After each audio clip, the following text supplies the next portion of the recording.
Hey, we are going to finish reading Dinosaurs Before Dark by Mary Pope Osborne. That's the Magic Treehouse book, number 1. We started the first half last time, and we will finish it today. Chapter 6, Dinosaur Valley. Annie, look at this, Jack called. Look what I found. Annie had gone up to the hilltop. She was busy picking a flower from the magnolia tree. Annie, look, a medallion. But Annie wasn't paying attention to Jack. She was staring at something on the other side of the hill. Oh, wow, she said. Annie. This was when Jack found the medallion, remember from last time? You see it in his hand with the M on it. Clutching her magnolia flower, she took off down the hill. Annie, come back, Jack shouted, but Annie had disappeared. I'm going to kill her, Jack muttered. He stuffed the gold medallion into his jeans pocket. Then he heard Annie shriek. Annie! Jack heard another sound as well, a deep bellowing sound like a tuba. Jack, come here, Annie called. Annie! Jack grabbed his backpack and raced up the hill. When he got to the top, he gasped. The valley below was filled with nests, big nests made out of mud, and the nests were filled with tiny dinosaurs. Annie was crouching next to one of the nests, and standing over her was a gigantic duck-billed dinosaur. Don't panic, don't move, said Jack. He stepped slowly down the hill toward Annie. The huge dinosaur was towering above Annie, waving her arms, making her tuba sound.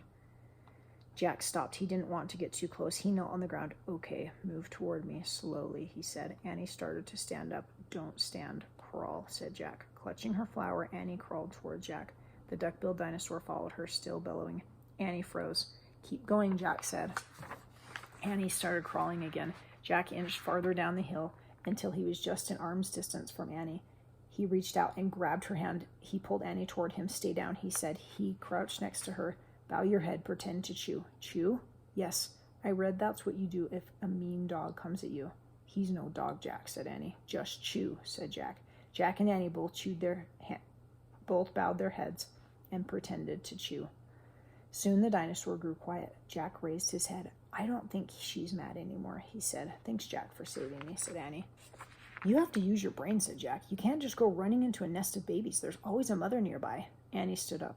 Annie! Too late. Annie held out her magnolia flower to the dinosaur. I'm sorry I made you worry about your baby, she said. The dinosaur moved closer to Annie. She grabbed the flower from her. She reached for another. No more, said Annie. The dinosaur let out a sad tuba sound. But there are more flowers up there, Annie said. She pointed to the top of the hill. I'll get you some. Annie hurried up the hill. The dinosaur waddled after her. Jack quickly examined the babies. Some were crawling out of their nests. Where were the other mothers? Jack took out the dinosaur book. He flipped through the pages. He found a picture of some duck-billed dinosaurs. He read the caption. The Antosauruses lived in colonies. While a few mothers babysat the nests, others hunted for food. Huh. So there must be more mothers close by. Hey, Jack, Annie called. Jack looked up. Annie's at the top of the hill feeding magnolia flowers to the giant Antosaurus. She's nice too, Jack, Annie said, but suddenly the Antosaurus made her terrible tuba sound. Annie crouched down and started to chew. The dinosaur barged down the hill. She seemed afraid of something. Jack put the book down on top of his pack. He hurried up to Annie. I wonder why she ran away, said Annie. We were starting to be friends. Jack looked around. What he saw in the distance almost made him throw up. An enormous, ugly monster was coming across the plain. He was walking on 2 big legs and swinging a long, thick tail and dragging 2 tiny arms. He had a huge head, and his jaws were wide open. Even from far away, Jack could see his long, gleaming teeth. Tyrannosaurus Rex, whispered Jack. Chapter 7. Ready, set, go. Run, Annie, run, called Jack. To the treehouse. They dashed down the hill together, through the tall grass, through the ferns, past the pterodon, and right to the rope ladder. They scrambled up. Seconds later, they tumbled into the treehouse. Annie leaped to the window. He's going away, she said, panting. Jack pushed his glasses into place. He looked through the window with her. The Tyrannosaurus was wandering off, but the monster stopped and turned around. Duck, said Jack. The 2 of them hunched down. After a long moment, they raised their heads. They peeked out again. Coast clear, said Jack. Yay, whispered Annie. We have got to get out of here, said Jack. You made a wish before, said Annie. I wish we could go back to Frog Creek, said Jack. Nothing happened. Wait, you were looking at a picture in the dinosaur book, remember? The dinosaur book. Jack groaned. Oh, no, I left the book and my pack on the hill. I have to go back. Oh, forget it, said Annie. I can't, said Jack. The book doesn't belong to us. Plus my notebook's in the pack, with all my notes. Hurry, said Annie. Jack hurried down the rope ladder. He leaped to the ground. He raced past the pterodon, through the ferns, up the tall grass, and up the hill. He looked down. There was his pack lying on the ground. On top of it was the dinosaur book. But now the valley below was filled with Antosauruses, all standing guard around the nest. Where had they been? Did they fear the Tyrannosaurus send them home? Did fear of the Tyrannosaurus send them home? Jack took a deep breath. Notice right there, I read it and it didn't quite sound right. So when you're reading, if you read something and it doesn't quite sound right, you might want to mix up a word or two. And you just go back and you read it again. And that's part of having good comprehension and good reading skills, is to be able to stop for a minute and think, did that make sense? And if not, just reread it. If you ever hear me do that, that's what I'm doing. And when you read, you can do the same thing. That's what good readers do.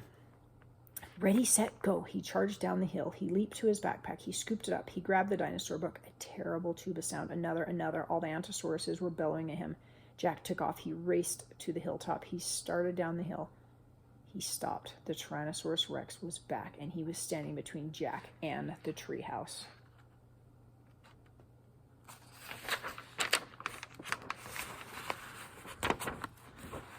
Jack jumped behind the magnolia tree. His heart was beating so fast he could hardly think. He peeked out at the giant dinosaur. The terrible-looking creature was opening and closing his huge jaws. His teeth were as big as steak knives. Don't panic, think. Jack peered down at the valley. Good. The duck-billed dinosaurs were sticking close to their nest. Jack looked back at the Tyrannosaurus. Good. The monster still didn't seem to know he was there. Don't panic. Think. Maybe there's information in the book. Jack opened up the dinosaur book. He found Tyrannosaurus Rex. He read, Tyrannosaurus Rex was the largest meat-eating land animal of all time. If he were alive today, he would eat a human in one bite. Oh, great. The book was no help at all. Okay. He couldn't hide on the other side of the hill. The Antosauruses might stampede. Okay. He couldn't run to the treehouse. The Tyrannosaurus might run faster. Okay. Maybe he should just wait for the monster to leave. Jack peeked around the tree. The Tyrannosaurus had wandered closer to the hill. Something caught Jack's eye. Annie was coming down the rope ladder. Was she nuts? What was she doing? Another picture I want you to be able to see. There you go. Jack watched Annie hop off the ladder. She went straight to the pterodon. She was talking to him. She was flapping her arms. She pointed at Jack, at the sky, at the treehouse. She was nuts. Go back up to the tree, Jack whispered. Go. Suddenly Jack heard a roar. The Tyrannosaurus Rex was looking in his direction. Jack hit the ground. The Tyrannosaurus Rex was coming toward the hill. Jack felt the ground shaking. Should he run? Crawl back into Dinosaur Valley? Climb the magnolia tree? Just then a giant shadow covered Jack. He looked up. The pterodon was gliding overhead. The giant creature sailed down toward the top of the hill. He was coming straight for Jack. What's your prediction? What do you think is going to happen? Why was Annie talking to the pterodon? And what was the pterodon going to do when he was coming for Jack? Do you think he's coming to help? Do you think he's coming to hurt him? Do you think that he's afraid of the Tyrannosaurus Rex and so he's flying away? Or maybe something else. What could another prediction be? What else do you think could be happening? So Jack is stuck in between the Antosauruses and the Tyrannosaurus. Can't get to the treehouse. Annie's coming down the ladder and trying to help. She can kind of talk to animals. What could be happening? What is your prediction? Chapter 9, The Amazing Ride. I think this gives us a little clue, maybe. The pterodon coasted down to the ground. He stared at Jack with his bright, alert eyes. What was Jack supposed to do? Climb on? But I'm too heavy, thought Jack. Don't think, just do it. Jack looked at the Tyrannosaurus. He was starting up the hill. His giant teeth were flashing in the sunlight. Okay, don't think, just do it. Jack put his book in his pack. Then he eased down onto the pterodon's back. He held on tightly. The creature moved forward. He spread out his wings and lifted off the ground. They teetered this way, then that. Jack nearly fell off. The pterodon steadied him, then rose into the sky. Jack looked down. The Tyrannosaurus was chomping the air and staring up at him. The pterodon glided away. He sailed over the hilltop. He circled over the valley, over all the nests filled with babies, over all the giant duck-billed dinosaurs. Then the pterodon soared out over the plain, over the Triceratops who was grazing in the high grass. It was amazing. It was a miracle. Jack felt like a bird, as light as a feather. The wind was rushing through his hair. The air smelled sweet and fresh. He whooped. He laughed. Jack couldn't believe it. He was riding on the back of an ancient flying reptile. The pterodon sailed over the stream, over the ferns and bushes. Then he carried Jack down to the base of the oak tree. When they came to a stop, Jack slid off the creature's back and landed on the ground. Then the pterodon took off again and glided into the sky. "Bye, Henry," whispered Jack. "Are you okay?" Annie shouted from the treehouse. Jack pushed his glasses into place. He kept staring up at the pterodon. "Jack, are you okay?" Annie called. Jack looked up at Annie. He smiled. "Thanks for saving my life," he said. "That was really fun." "Climb up," said Annie. Jack tried to stand. His legs were wobbly. He felt a bit dizzy. "Hurry," shouted Annie. "He's coming." Jack looked around. The Tyrannosaurus was heading straight toward him. Jack bolted to the ladder. He grabbed the sides and started up. "Hurry, hurry," screamed Annie. Jack scrambled up to the treehouse. "He's coming toward the tree," Annie cried. Suddenly something slammed against the oak tree. The treehouse shook like a leaf. Jack and Annie tumbled into the books. "Make a wish," cried Annie. "We need the book, the one with the picture of Frog Creek," said Jack. "Where is it?" He pushed some books aside. He had to find that book about Pennsylvania. There it was. He grabbed it and tore through it, looking for the photo of Frog Creek woods. He found it. Jack pointed to the picture. He wished he could go home, he shouted. "I wish I could go home," he shouted. The wind began to moan, softly at first. "Hurry," Jack yelled. The wind picked up. It was whistling now. The treehouse started to spin. It spun faster and faster. Jack closed his eyes. He held on tightly to Annie. Then everything was still. Absolutely still. Is that what you thought was going to happen? They barely got away. Whew. Chapter 10. Home Before Dark. A bird began to sing. Jack opened his eyes. He was still pointing at the picture of Frog Creek woods. He peeked out at the treehouse window. Outside, he saw the exact same view. "We're home," whispered Annie. The woods were lit with a golden late afternoon light. The sun was about to set. No time had passed since they'd left. "Jack! Annie!" a voice called from the distance. "That's Mom," said Annie, pointing. Jack saw their mother far away. She was standing in front of their house. She looked very tiny. "Annie! Jack!" she called. Annie stuck her head out the window and shouted, "Coming!" Jack still felt dazed. He just stared at Annie.